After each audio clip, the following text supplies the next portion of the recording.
Vous écoutez le podcast Devenir écrivain avec Dimitri Pavlovski, épisode 158.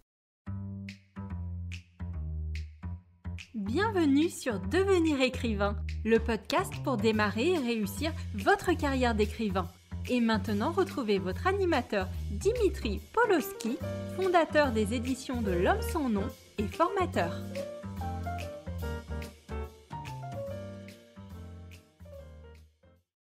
Bonjour à tous et à toutes et bienvenue dans ce nouvel épisode du podcast Devenir écrivain. Pour celles et ceux qui ne me connaîtraient pas encore, je suis Dimitri Pavlovski, créateur des éditions de L'Homme sans nom et cofondateur de l'ICAR, l'Institut des carrières littéraires. Je reviens aujourd'hui pour vous proposer une nouvelle chronique littéraire axée autour de conseils d'écriture. Comme toujours, un petit rappel de ce en quoi consiste ce format. Je prends tout simplement un roman et je vous en parle sous deux angles à la fois.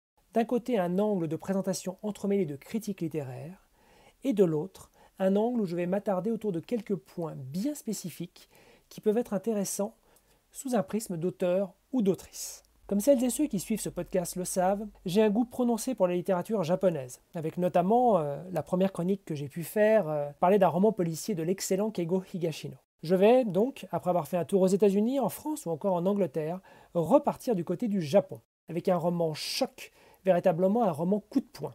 Il s'agit de La leçon du mal de Yusuke Kishi, paru en août 2022 chez Belfond. S'il peut paraître surprenant qu'un roman avec un tel succès, puisqu'il a connu une adaptation en manga en 9 volumes, ainsi qu'une adaptation en drama japonais et en film cinéma, il met autant de temps à arriver en France, puisqu'il a été écrit en 2010, ce n'est pas une raison pour bouder son plaisir, et il ne faut donc surtout pas hésiter à se plonger dans une œuvre qui, je préfère prévenir malgré tout, est à réserver à un public averti, voire très averti.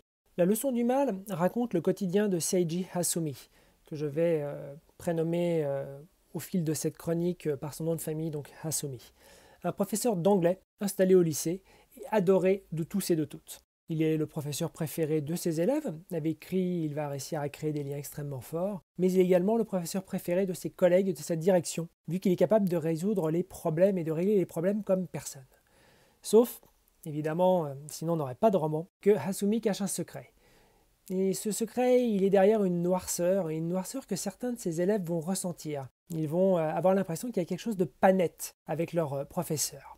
Et lorsque ces quelques élèves qui ne sont pas des fans quasi aveuglés de leur professeur vont commencer à creuser pour essayer de déterminer ce qui se cache derrière la noirceur de Hasumi, ils vont se rendre compte que leur professeur n'est pas simplement plus ambivalent qu'il en a l'air, il est tout simplement terrifiant et dangereux. S'il est difficile de parler de la leçon du mal sans dévoiler des éléments de l'intrigue, il faut noter que les mystères et les révélations ne sont pas le moteur principal, le moteur central de l'histoire. La quatrième de couverture le montre bien. Vous pourrez la lire et vous verrez qu'elle dévoile beaucoup d'éléments sur le récit. Mais je préfère néanmoins vous prévenir. Je vais devoir dévoiler quelques éléments du roman pour pouvoir mieux vous en parler. Donc, la leçon du mal, c'est un American Psycho japonais qui met en scène un personnage de tueur sociopathe. Et là où Patrick Bateman, dans le roman d'Ellis, exerçait dans le milieu des affaires, Hasumi, lui, s'est glissé dans le monde de l'éducation au Japon. Au final, deux approches différentes, mais qui permettent l'une et l'autre de se cacher, en substance, à la vue de tous et de toutes. Même si, notons-le, le parcours de Hasumi le rapproche plus de Bateman qu'il ne peut le sembler au premier regard, avec ce qui est peut-être un clin d'œil au devancier américain de Yusuke Kishi. Et donc Yusuke Kishi a décidé, dans son roman, de prendre son temps pour construire son ambiance et pour poser son personnage. En effet, si la nature de Hasumi ne fait pas mystère, pourtant qu'on ait lu la quatrième de couverture, ou simplement chercher un petit peu à savoir de quoi parlait le roman, le texte prend tout son temps pour installer en substance qui est Hasumi derrière son masque social, mais également devant son masque social, permettant d'installer l'ambiance du récit. On se retrouve ici sur une direction différente de celle prise dans American Psycho. Donc, comme je viens de vous le dire, le but va être de permettre de montrer qui est Hasumi des deux côtés de son masque social, le réel Hasumi et le Hasumi qui se montre en société pour pouvoir interagir avec les autres. Et Kishi travaille pour cela à un rythme assez implacable. Il parvient par petites touches à maintenir la curiosité du lectorat, à faire qu'on a envie de tourner les pages, alors même qu'on se doute qu'on va se diriger petit à petit vers un drame final inéluctable. En utilisant ainsi une structure extrêmement posée, Kishi met en place sa toile d'araignée, et elle est destinée à la fois à happer le lecteur, mais aussi à poser tous les petits cailloux dont il va se servir pour la suite de l'histoire. Ainsi, aucun élément n'est posé au hasard, et chaque situation, chaque personnage, eh bien, ça s'imbrique avec un soin méthodique, aussi méthodique au final que les Hasumi dans sa façon d'imposer sa volonté aux autres, mais aussi au monde. Mais là où Kishi parvient à mener sa barque avec une grande intelligence, c'est qu'il réussit à utiliser ces éléments à la fois d'une manière attendue, telle prise de risque se retournera effectivement contre tel personnage comme on peut s'y attendre à la lecture, mais aussi à régulièrement prendre à contre-pied les attentes qu'on peut avoir. Et Kishi le fait avec beaucoup d'intelligence, assez naturellement, en jouant avec ces attentes. Certaines attentes évidentes se résolvent effectivement telles qu'on l'attend, et d'autres attentes évidentes, on a un contre-pied total. Et c'est en jouant comme ça, avec la façon dont le lectorat va pouvoir essayer d'anticiper les choses, que même si la structure en elle-même, la structure du roman n'est pas d'une originalité folle, on est complètement pris avec la façon dont les éléments s'imbriquent. On est accroché à la lecture, tant, comme je viens de le dire, on ne peut pas au final anticiper comment les choses vont se passer. Je vais en parler à mots couverts pour ne rien vous divulgacher, vous spoiler, mais pour vous permettre d'identifier les choses quand vous aurez lu le roman, afin de vous donner un exemple. Hasumi se débarrasse à un moment du récit d'une menace qu'on ne peut, dans la façon dont elle a été introduite, que penser comme étant dangereuse, voire à même de le faire chuter, de lever le voile sur son identité. Mais au final, il s'en débarrasse plutôt facilement, pour un premier rebondissement clairement inattendu par le lectorat. Mais ce point va aussi entraîner de nombreuses conséquences sur la suite du récit, qui vont permettre à Yusuke Kishi de développer ses personnages, notamment le directeur du lycée qui est autrement plutôt en toile de fond, et de continuer à tisser sa toile avec un talent réellement rare. N'ayant de plus jamais peur de développer des sujets annexes, en prenant son temps, parfois pendant des pages et des pages pour développer ses autres personnages, et ainsi offrir à la fois un cadre crédible, des enjeux riches et densifiés, mais aussi un instantané assez désabusé de la société japonaise contemporaine, Kishi parvient également à mettre son lectorat face à ses propres contradictions. On se retrouve ainsi au final fasciné par le personnage de Hasumi. Et le pas à franchir pour, en substance, souhaiter qu'il réussisse ce qu'il entreprend, aussi horrible ces entreprises puissent-elles être, n'est au final jamais bien loin. Admiratif qu'on peut être du génie du personnage, dans ce paradoxe assez courant mais terrible, qui nous fait en substance aimer les génies du mal. En autre exemple, on peut évidemment citer Hannibal Lecter du Silence des agneaux. C'est ainsi qu'on ressort clairement troublé de la lecture, qui nous confronte à la fois aux démons de notre société et à nos propres démons. Et on sort de cette lecture le sang glacé à la lecture d'une résolution du récit trouble et troublante et clairement entêtante qui reste en tête plusieurs jours après avoir refermé le roman. Concernant les points même de vous intéresser en tant qu'auteur et en tant qu'autrice, afin de pouvoir affiner votre écriture et votre narration, je vais vous parler à la fois de structure et d'écriture. Attention, comme toujours dans cette chronique, je suis amené à potentiellement bien plus spoiler le roman que dans la partie un peu plus chronique. Donc si vous voulez découvrir La leçon du mal sans trop en savoir sur le roman, je vous recommande potentiellement de le lire avant d'écouter la suite du podcast. En effet, surtout dans le cas présent, si je ne dévoile rien de la résolution du roman, je ne vais quand même pas aller jusque-là, je vais probablement vous en dire un petit peu plus que lors d'autres chroniques que j'ai pu partager avec vous.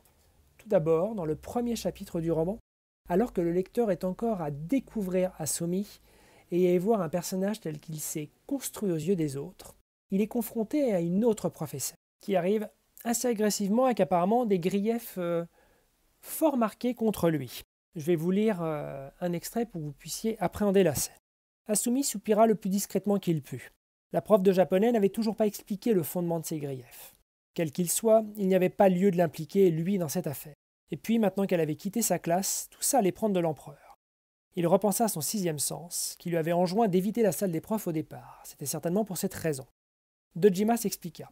« Je fais de mon mieux pour éduquer nos élèves encore innocents avant qu'ils ne soient contaminés par le poison de cette société patriarcale. Je tente comme je peux de les sensibiliser à la théorie du genre et aux inégalités. Et vous comptez réduire tous mes efforts à néant avec votre rhétorique du politiquement correct et de la chasse aux mots. Attendez un instant, je n'ai jamais dit quoi que ce soit à propos de vos cours. Et vous n'êtes pas censé leur enseigner la théorie du genre, mais le japonais, se garda-t-il tout juste d'ajouter. Je leur ai simplement dit que les mots faisaient partie de notre héritage et qu'il fallait veiller à les transmettre. Hein? Qu'est-ce que vous me contez là? Si une expression est vieille, alors il faut la garder, c'est ça? Autrement dit, rester l'esclave des traditions et des discriminations, c'est ça que vous voulez? Ce n'est pas ce que j'ai dit. Hasumi s'empêcha de lever les yeux au ciel. On arrive là au passage vraiment important que je vais commenter plus en détail. Dojima, la quarantaine avancée, faisait partie des profs vétérans. Ardente défenseuse de la théorie du genre, elle ne manquait jamais une occasion de prêcher pour sa paroisse dans la salle des profs. Elle faisait notamment une fixette sur la mixité. Il fallait d'après elle que les numéros d'étudiants des élèves soient mélangés entre filles et garçons et non pas séparés, organiser des courses en relais mix, etc. Elle n'avait que ce mot à la bouche lors des réunions. Quiconque osait émettre une objection était immédiatement voué aux gémonies, ce qui avait dissuadé toute expression d'une opinion divergente. Lorsqu'elle était en furée, même Sakai, le proviseur adjoint, regardait ses pieds et chacun attendait que ça passe. Et on continue au niveau de l'échange entre les deux professeurs. Ce qui est intéressant ici est que même si la narration n'a pas encore dévoilé quoi que ce soit de précis sur Hasumi et la réalité de sa nature, on pense encore que c'est un prof tout à fait bien sous tout rapport qui s'occupe extrêmement bien de ses élèves.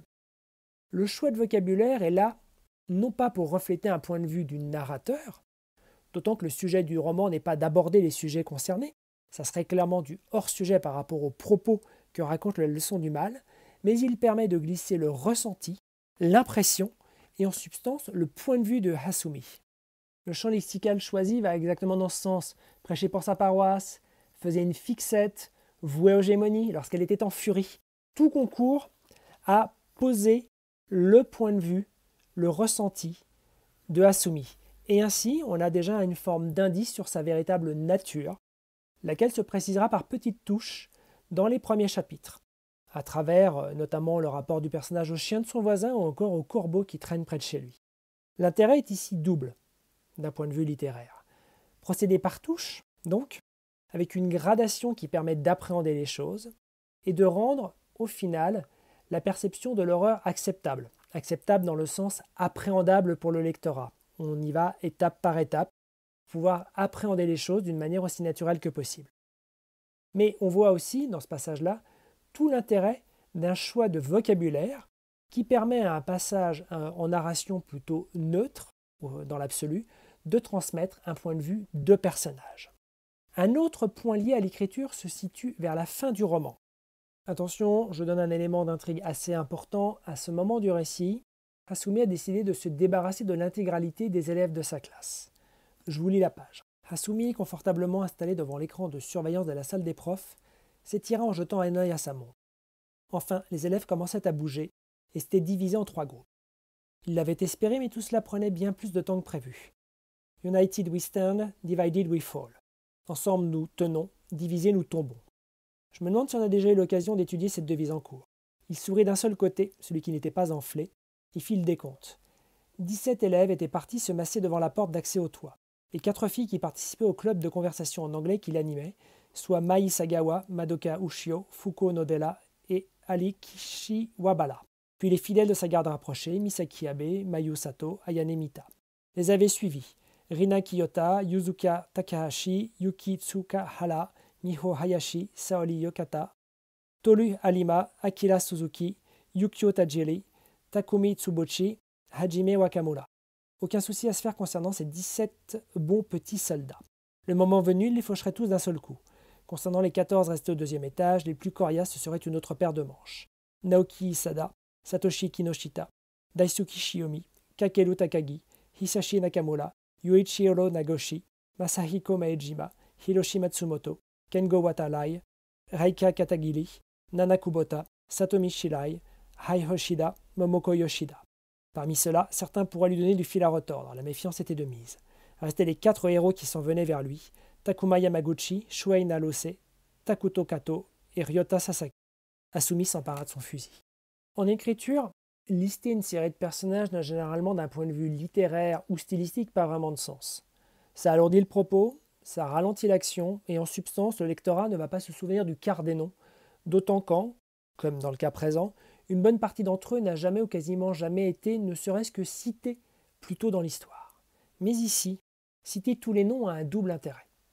D'une part, cela sert à démontrer que, du point de vue de Hasumi, ces élèves sont des individus qui n'en sont pas en substance. Ainsi, il les réifie totalement, il les transforme en objets, il n'en fait qu'une liste de noms à cocher. D'autre part, pour le lectorat, qui n'est normalement, du moins espérons-le, pas composé de sociopathes ou de psychopathes, cela a l'effet totalement contraire. Cela rappelle que ces élèves, qui vont être soumis à une menace terrible et potentiellement, voire probablement mourir, sont des individus uniques, avec des identités propres. Évidemment, Kishi développe ce point via la mise en scène autour des 10 élèves, la façon dont il les fait agir durant la fin du récit. Mais rien qu'en listant les noms, il parvient à créer du sens. Ce que vous pouvez en tirer, c'est que les effets d'écriture qui, à première vue, sont à bannir, peuvent régulièrement faire sens si c'est quelque chose que vous avez bien réfléchi. Ces 2 points vraiment d'écriture abordés, je vais, pour le dernier point de conseil littéraire, vous parler d'un point de vue structurel. En effet, la leçon du mal, d'un point de vue structure, et sans mauvais jeu de mots, c'est une vraie leçon. Si le roman est construit en 2 parties identifiées, partie 1 et partie 2, qui posent de manière assez naturelle une rupture à peu près au milieu du récit, à la page 280 sur 540, il y a un découpage en 2 autres types de parties, en substance en 2 temps de narration. De la page 353 à 509, en effet, on a seulement 2 chapitres, extrêmement longs et construits de manière extrêmement dense également. Ils sont découpés en horaires d'événements, 18h45, 19h12, 20h22, et ainsi de suite, et racontent en substance le déchaînement de violence finale du récit dans un équivalent littéraire de ce qui sera le temps réel au cinéma, où 1 minute d'action correspond exactement à 1 minute de narration et de récit.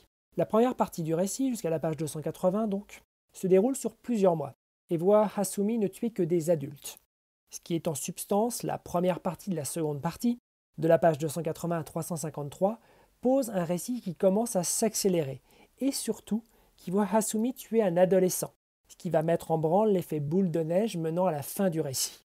Un découpage entre les 2 parties totalement cohérent, avec cette idée d'un côté il tue un adulte, de l'autre il tue un enfant, qui mène de fait naturellement à cette seconde partie de la seconde partie, très longue, qui, comme vous avez pu le voir, occupe quasiment un tiers du récit, alors qu'elle ne se déroule en substance que sur quelques heures, surtout quand on compare aux quelques mois du reste du récit qui ont amené jusqu'ici. S'il est évidemment normal dans un roman d'avoir des temporalités de narration qui varient, en substance une page de roman n'implique évidemment pas une même durée d'action qu'une autre page, avec la leçon du mal, Kishi nous montre combien on peut pousser cette approche dans des extrêmes qui sont extrêmement pertinents d'un point de vue de narration. Évidemment, il faut que cela fasse sens si vous voulez expérimenter ce genre d'approche dans votre propre roman et que ça ne soit pas juste un gadget de mise en scène.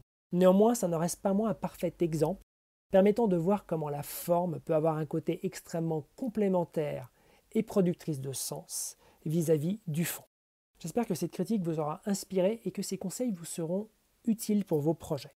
Pour celles et ceux qui veulent creuser ces questions liées à l'écriture, n'hésitez évidemment pas à vous inscrire à notre newsletter qui vous propose des conseils d'écriture hebdomadaires, mais qui vous permet également d'être tenu au courant des dates d'inscription pour nos sessions de formation proposées avec l'ICAR, dans lesquelles nous proposons une méthode clé en main pour pouvoir avancer sur vos projets littéraires et un accompagnement individualisé durant 2 mois de formation pour pouvoir vraiment passer une nouvelle étape dans vos carrières d'auteur et d'autrice. Je vous dis à très bientôt avec une prochaine chronique littéraire. Si tu veux apprendre à écrire un roman de qualité professionnelle et séduire les éditeurs, si tu veux qu'une équipe complète de professionnels t'accompagne dans ce projet, tu dois rejoindre Devenir écrivain, projet best-seller. C'est la formation la plus complète et individualisée pour t'aider à concrétiser ton rêve d'écriture. Inscris-toi sur licar.fr/formation, licares.fr/formation pour avoir toutes les informations. Beaucoup de nos anciens stagiaires réalisent actuellement leur rêve d'être écrivain professionnel, alors toi aussi, rejoins-les sur licar.fr/formation.